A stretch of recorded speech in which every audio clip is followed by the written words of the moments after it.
प्रधानमंत्री नरेंद्र मोदी विदेशी दौरे पर हैं। दो देशों की दौरे पर गए हुए हैं और उसमें वो G7 में भी भाग लेंगे। उन्होंने भाग लिया भी और अमेरिकी राष्ट्रपति डोनाल्ड ट्रंप से भी मिले। उससे पहले फ्रांस के राष्ट्रपति के साथ बातचीत हुई। उस बातचीत पर कई चीजों को लेकर मुख्यतः 12 बिंदुओं पर चर्चा हुई है और इन सभी बातों को लेकर के मेरे साथ हैं विदेशी मामलों और रक्षा मामलों के जानकार ध्रुव कटोच जी। सर, आपसे समझना चाहेंगे ये दौरा कितना महत्वपूर्ण और मायने रखता है, जिसमें दो देशों का भी दौरा है, साथ में G7 की बैठक भी है और सबसे महत्वपूर्ण है अमेरिकी राष्ट्रपति डोनाल्ड ट्रंप से 16 महीने बाद मुलाकात। देखिए, सबसे पहले तो मैं समझता हूँ भारत इसका G7 में हर बार बुलाया जाता है। तो ये कई तो लोग कहते हैं इस समय पर कि भारत ये G7 जो है ये G8 बनना चाहिए और भारत उसका G8 हिस्सा है। वो अभी तक हुआ नहीं है, लेकिन मुझे लगता है आगे वाले सालों में ये हो जाएगा। ये भारत पे आ जाएगा, हो सकता है ऑस्ट्रेलिया और साउथ कोरिया भी बीच में आ जाए, तो ये G10 बन सकता है। लेकिन फिर भी बेशक अभी तक G8 बनानी है और भारत इसका हिस्सा नहीं है। भारत हमेशा स्पेशल इन्वाइटी होता है और ये इस बार भी स्पेशल इन्वाइटी था। तो इसमें मैं जो समझता हूँ जो इसमें ज़रूरी है कि जो डिसीजन लिए जाते हैं उसमें आप भागीदारी दे रहे हो। इसका मतलब सिर्फ ये है कि आप फॉलोअर नहीं हो। जो भी डिसीजंस हो रहे हैं आप ऑन द टेबल हैं और उस डिसीजन में जो भी हो रहे हैं आप भी अपना अपना पॉइंट रख सकते हो, नहीं तो बाकी लोगों को वो एक्सेप्ट करना पड़ता है वो डिसीजन जो है। तो ये मैं समझता हूँ सबसे ज़्यादा ज़रूरी बात है। और एक तरफ से ये भारत की स्टेचर जो है पिछले सालों में जो बढ़ी है ये उसको भी दिखाता है। अभी दो और मीटिंग्स हुई थी, एक तो जो बायलैटरल्स हैं। तो सबसे पहले मैं बात करना चाहता हूँ जो प्रेसिडेंट ट्रंप के साथ बायलैटरल मीटिंग हुई। एक तरफ से मैं ये समझता हूँ कि भारत के प्रधानमंत्री ने बिल्कुल साफ अक्षरों में कह दिया कि अगर आप, डायरेक्टली नहीं बोला उनको लेकिन इनडायरेक्टली बता दिया कि अगर आप दोस्ती रखना चाहते हो तो भरोसा रखना ज़रूरी है। ये मैं समझता हूँ बहुत इंपॉर्टेंट चीज़ है और ये साफ साफ सभी के सामने, ये नहीं कि पीछे जाके कुछ बोला, बिल्कुल सामने कहा कि देखिए हम सब एक ही दिशा पर चल रहे हैं। हमारे जो प्रोजेक्ट्स हैं, हमारे जो विचार हैं वो बहुत मिलते हैं और जिस प्रकार से हम ये न्यू वर्ल्ड ऑर्डर चाहते हैं वो भी तकरीबन तकरीबन मिलता है। हमारे इंटरेस्ट कॉमन है। मोदी ने ये बात भी कही कि भारत तो पूरी दुनिया को अपना परिवार मानता है, लेकिन ये बात सबको समझनी होगी। विश्वास बहाली और बिना साझेदारी के अब दुनिया नहीं चलने वाली। तो ये जो यूनिलैटरलिज्म है कि जिसके पास ताकत है वो, जो हिंदी हिंदी का मुहावरा है, मैं हमेशा फॉरेन पॉलिसी में इसकी बात करता हूँ, जिसकी लाठी उसी की भैंस। असली बात तो ये है कि फॉरेन पॉलिसी जो बड़े देश हैं वो ऐसे ही चला रहे हैं। अमेरिका वही कर रहा है, उसके पास ताकत है। रूस वही करता है। चीन साउथ चाइना सी में वही कर रहा है, उसके पास ताकत है, वो करता है। लेकिन अगर आपने दुनिया को आगे ले जाना है और एक तरह से पूरी पूरी दुनिया को एक तरह से शांति लानी है, तब मुझे लगता है कि इसमें तब्दीली लाने की ज़रूरत है और ये प्रधानमंत्री ने बिल्कुल साफ कह दिया। सर, एक बात और आज महत्वपूर्ण रही बीती रात में कि जब डोनाल्ड ट्रंप और प्रधानमंत्री मिले, उन्होंने बहुत स्पष्ट बोला प्रधानमंत्री नरेंद्र मोदी ने। इसके साथ ही एक सवाल ये है जो बहुत लंबे समय से अटका हुआ, द्विपक्षीय जो व्यापारिक संधि होनी है अमेरिका के साथ में, क्या उसको लेकर के भी कोई महत्वपूर्ण बात हो सकती है डोनाल्ड ट्रंप के साथ, जो फाइनल स्टेज तक पहुंच पाए, जो अभी तक बात अटकी हुई। देखिए, ये जो ट्रेड डील है दोनों देशों के बीच में, अ, दोनों तरफ के रिप्रेजेंटेटिव्स ये कहते हैं कि ये तकरीबन तकरीबन 99% हो चुकी है। लेकिन मुझे लगता है अटकी हुई है बेसिकली एक बात के ऊपर अटकी हुई है। अमेरिका और अपने जो एग्रीकल्चरल प्रोडक्ट्स हैं वो भारत को ज़बरदस्ती बेचना चाहता है और हम भारत को किसी भी हालत में नहीं देगा। देखिए, हमारा अमेरिका में जो फार्म सेक्टर है, बहुत कम लोग हैं जो फार्म सेक्टर में हैं। उनके बड़े बड़े खेत हैं, मशीनों के साथ काम होता है और उनकी एग्रीकल्चर बहुत हेविली सब्सिडाइज्ड है। तो जो उनके छोटे से जो फार्मर्स का जो ग्रुप है उनके पास उनके प्रोडक्ट बहुत है और अभी उनको नहीं समझ आती है कि ये देना तो किसको दे। तो वो समझता है कि वो भारत को थोप दे। लेकिन बेसिकली बात यह है कि अगर वो एग्रीकल्चर प्रोडक्ट यहाँ पर आ गए हैं तो हमारे फार्मर्स तो छोटे फार्मर्स हैं और हमारी ज़्यादा करके जो पॉपुलेशन है वो एग्रीकल्चर में है। तो ये हम किसी भी हालत में वो एक्सेप्ट नहीं करेंगे। ये अमेरिका को मानना पड़ेगा, अगर नहीं मानता तो फिर ठीक है, ये और डिले होती जाएगी। और दूसरी बात ये भी है, वो जो भारत बार बार कहता है, वो जो टेक्नोलॉजी वगैरह के बारे में, अपन टेक्नोलॉजी के साथ हम कोऑपरेट करेंगे, मुझे लगता है वहाँ पर कुछ कुछ कोई ना कोई नतीजा हो जाएगा। तो कुछ चीज़ें हैं जो हम एक्सेप्ट करने को तैयार हैं, ठीक है, बेसिकली जिस प्रकार से वो जो जो पेनल्टीज वगैरह क्लॉज लगाए हैं, जो भी इस प्रकार की चीज़ें हैं। हाँ, टैक्सेशन को लेकर के एक बात 15% के आसपास बैठने की उम्मीद है कि 12% हो जाए, 16% हो तो जाए। उसके ऊपर थोड़ी सी बात बूत हो सकती है, लेकिन मैं समझता हूँ कि बेसिकली उससे कोई वहाँ पर कोई चीज़ अटकेगी नहीं।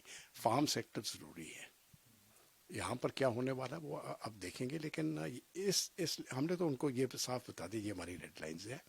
और यहाँ पर भारत जो है वो कई चीज़ों पे हम कॉम्प्रोमाइज़ करने की भी समझ, देखिए कुछ हद तक जो हमने जो टैक्सेस लगाए थे इम्पोर्टेड गुड्स के, वो बहुत ही ज़्यादा हाई थे, है ना, 100%, 150% कई चीज़ों पे, वो तो हम समझते हैं कि ठीक है, अपनी प्रोटेक्शन, अपनी इंडस्ट्री की प्रोटेक्शन हो रही है, लेकिन कई चीज़ों में वो ज़रूरत नहीं है अभी। तो वहाँ पर भारत थोड़ी सी कॉम्प्रोमाइज़ करने का कोई बड़ी बात नहीं है। हमारा कोर सेक्टर एग्रीकल्चर है, और हाँ, वहाँ पर मुझे नहीं लगता है कोई वो करेंगे, और अमेरिका को ये बात मानना पड़ेगी। सर, फ्रांस की अगर हम बात करें, फ्रांस के साथ जो प्रधानमंत्री पहले से पहुंचे और वहां पर तमाम मुद्दों पर, उसमें फिर टेक्नोलॉजी भी है, उसमें छोटे परमाणु रिएक्टर सेक्टर भी पावर के लिए यहाँ पर खुलने हैं, जिसमें फ्रांस इच्छुक दिख रहा है भारत के साथ आने के लिए। इसके अलावा और भी कई मुद्दे हैं, जिसमें राफेल सबसे महत्वपूर्ण है। तो राफेल को लेकर के भारत स्वदेशी 60% वाली पॉलिसी के तहत है, क्या उस पर सहमत बन पाएगी, बातचीत फाइनल हो पाएगी फ्रांस के साथ भारत की? देखिए, जहाँ तक 60% है, इसमें तो मुझे लगता है सहमति हो जाएगी, ये कोई बड़ी बात, बहुत बड़ी बात नहीं है। सिर्फ बात एक चीज़ पर अटकी हुई है, जो इसका सोर्स कोड जो है वो क्या वो फ्रांस वो सोर्स कोड जो है वो देगा कि नहीं होगा, क्योंकि भारत ये चाहता है कि एक बार एयरक्राफ्ट हमारे पास, और हम खुद भी मैन्युफैक्चर करेंगे, ठीक है, लेकिन वो सोर्स कोड वो कंट्रोल करेंगे। तो सोर्स कोड अगर वो कंट्रोल करेंगे, तो जो हथियार हमने अपने डालने हैं, तो उनके परमिशन के बगैर या उनके साथ के बगैर ये हो नहीं सकता है। तो सोर्स कोड बहुत ज़रूरी है, और वहाँ पर मुझे लगता है कि फ्रांस वो सोर्स कोड देने में मुझे लगता है कि कोई प्रॉब्लम हो जाएगी। लेकिन 60% इंडियन प्रोडक्ट्स में कोई इसमें तो कोई बड़ी बात नहीं है। अगर 60% भारत में गए और स्वदेशी आ जाए, कुछ चीज़ें जो है, जो कुछ हम तो डायरेक्ट फ्लाई अवे कंडीशन में हम एयरक्राफ्ट ले लेंगे, बाकी तो फिर भारत में ही बनेंगे ना, वो तो उनको भी मालूम है। तो जो भारत में बनेंगे वो 60% इंडिजिनस कंटेंट होगा, बाकी हम वहाँ से लाएंगे, इसमें कोई प्रॉब्लम नहीं है। अगर वो सोर्स कोड दे दे, तो हम चाहते हैं कि जो अपने किस्म के हथियार हैं, हम उसमें वो सेट करें। और वहाँ पर अगर नहीं भी होता है, कोई ना कोई, मुझे लगता है यहाँ पर भी समझौता हो जाएगा। जहाँ तक कि न्यूक्लियर रिएक्टर्स की बात है, जो छोटे न्यूक्लियर रिएक्टर्स, यहाँ पर बहुत कोऑपरेशन हो सकती है, ये दोनों के इंटरेस्ट मिलते हैं। और मैं समझता हूँ कि आगे वाले दिनों में, अभी नहीं लेकिन हो सकता है 5 या 10 सालों में, ज़्यादा करके भारत के रिएक्टर जो है वो थोरियम बेस्ड होंगे। थोरियम, भारत के पास काफ़ी रिसोर्सेज है, अनलिमिटेड कह सकते हो। टेक्नोलॉजी अभी वहाँ पर उस तरफ जारी है, और ये ब्रेक थ्रू एक तरफ से मिल चुका है हमको। और इन दोनों के बीच में मुझे लगता है, खास करके स्मॉल न्यूक्लियर पावर रिएक्टर्स, ये फ्रांस और भारत के बीच में, भारत और फ्रांस के बीच में ये कोऑपरेशन चलता हो जाएगा। सर, बस एक आखिरी सवाल आपसे समझना चाहेंगे कि अगर ये 114 राफेल की जो डील है ये हो जाती है, तो भारत कितना स्ट्रांग हो जाएगा, या उसके बाद भी भारत को, क्योंकि हमारा मुकाबला चाइना से भी है, हमारा आने वाले भविष्य में तमाम रक्षा विभाग के जो शीर्ष अधिकारी रहे हैं हमारे, जो उन्होंने भी बोला है कि हमको 2 मोर्चों 3 मोर्चों पर सामना करना पड़ सकता है। उस स्थिति को देखते हुए क्या 114 राफेल पर्याप्त होंगे, वो भी 2035 तक हमको सप्लाई हो पाएंगे, 32 के बाद से लेकर 35 तक, या और ज़्यादा डील किन्हीं और देशों से या फ्रांस से ही करनी जरूरी होगी? नहीं, देखिए, ये जो 114 राफेल है, ये भारत के लिए ज़रूरी है, इसमें कोई शक नहीं है। लेकिन अगर आप चाइना की बात करते हैं, देखिए चाइना एक बहुत बड़ा कंट्री है और उसके बड़े बॉर्डर्स हैं। अगर भारत और चीन के बीच में युद्ध होता है वो तो सिर्फ तिब्बत प्लेटो के ऊपर होगा। ठीक है, वहाँ पर हम उनको हमारी एयर कैपेबिलिटी उतनी है एयर के वहाँ कि हम उनको रोक सकेंगे किसी भी हालत में। तो ये नहीं है कि पूरा चाइनीज एयरफोर्स तिब्बत प्लेटो के ऊपर आ जाएगा, उनके पास वो काबिलियत नहीं है। और उनके पास कई भी थ्रेट्स हैं, ज़्यादा करके थ्रेट्स उनके स्ट्रेट्स के ऊपर है, जापान के साथ भी है, अमेरिका के साथ है, तो उनके कंसर्न्स और भी हैं तिब्बतन प्लेटो के ऊपर सिर्फ नहीं। तो चीन का मुझे उस प्रकार का वो टेंशन नहीं लगता है। कोई प्रॉब्लम होगा भी हम उसको संभाल लेंगे। ये जो रफेल्स आएंगे ज़्यादा करके ये चीन के बॉर्डर के लिए होगा, क्योंकि एक चीज़ जो मेरे अपने असेसमेंट में है, अगर आप तिब्बतन बॉर्डर के ऊपर एयर स्पेस कंट्रोल कर सकते हो तो युद्ध नहीं होगा। ठीक है, अगर एक किसी भी समय पर चीन समझता है कि वो लड़ाई कर सकता है और जीत जाएगा, तब युद्ध की संभावना जो है वो बढ़ जाती है। तो जब तक उनको पता है कि यार हो सकता है स्टेलमेंट हो सकता है मार खाना पड़े, हो सकता है बहुत मुश्किल हो, तब तो लड़ाई होने वाली नहीं है। इसलिए ये एयरक्राफ्ट जो है ये वहाँ पर ज़रूरी है, क्योंकि ये ग्राउंड वॉरफेयर का उस प्रकार की बात नहीं होगी। जो लड़ाई होगी वो एरियल फाइट होगी, मिसाइल्स की होगी, एयर की होगी, और ये तिब्बतन प्लेटो के ऊपर होगी। ये हमारे बॉर्डर के ऊपर नहीं है। अगर हमने हिमालयस के ऊपर लड़ना है तब तो फिर लड़ाई खत्म हो चुकी है। लड़ाई होगी तिब्बत में, लासा और उसके आगे जाके जो पूरा जो 400-500 किलोमीटर आप अंदर जाओगे, एयर स्पेस जो भी कंट्रोल करता है। ठीक है, तो अगर भारत का उतना कंट्रोल है तिब्बत के ऊपर एयर स्पेस की, तो ये युद्ध होने वाला नहीं है, तो ये कंट्रोल हो जाएगा। जहाँ तक पाकिस्तान की बात है, पाकिस्तान को मैं इतना कन्वेंशनल थ्रेट नहीं मानता हूँ। बेशक ठीक है, चीन के साथ अपना करता रहेगा। पाकिस्तान का ज़्यादा प्रॉब्लम ये है कि वो सब कन्वेंशनल वॉरफेयर टेररिस्ट थ्रेट अभी तक छोड़ नहीं रहा है, और वहाँ पर जाके उसको उसके किस प्रकार की उसकी सोच बदलनी है, ये मैं समझता हूँ ज़रूरी है। देखिए, कई बार कहा जाता है कि कुछ बात करो उनसे, क्योंकि जो आपके नेबर्स हैं ज्योग्राफी के तौर पर, कई लोगों ने कहा है कि आप अपने नेबर्स को चेंज नहीं कर सकते हो। वो तो बात मैं भी मानता हूँ कि नेबर्स को चेंज नहीं कर सकते हैं, लेकिन आप उनके ऊपर इस प्रकार का दबाव जरूर डाल सकते हो कि वो अपने विचार बदली करें। तो नेबर्स चेंज करने की आवश्यकता नहीं है, उनके विचार करने की ज़रूरत है। और इस समय पर ऑपरेशन सिंदूर के बाद जिस प्रकार से इंडस वाटर ट्रीटी हमने रद्द कर दी है, और जिस प्रकार से बाकी एक्शन लिया है पाकिस्तान के साथ, अभी तक मुझे लगता नहीं है सुधरा है। लेकिन देखते आगे, ये प्रेशर जब तक पड़ता रहेगा, हो सकता है आगे वाले सालों में कुछ चेंज हो जाए।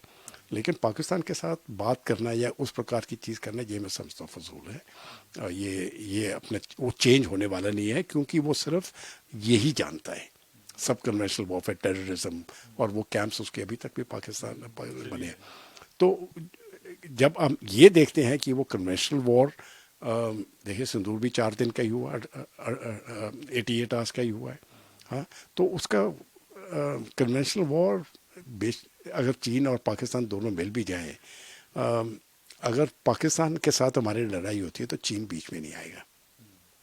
अगर चीन के साथ हमारी लड़ाई होगी तो पाकिस्तान ज़रूर बीच में आएगा। वो समझेगा, वो समझेगा कि हम इसका फ़ायदा उठा लें। लेकिन हम दोनों पक्षों को एक साथ ले लेंगे। मुझे कन्वेंशनल वॉर के तौर पर मुझे कोई इस प्रकार का प्रॉब्लम नहीं लगता है। इसीलिए ये एयरक्राफ्ट, वो जो 114 की डील है, इसकी ये ज़रूरी है।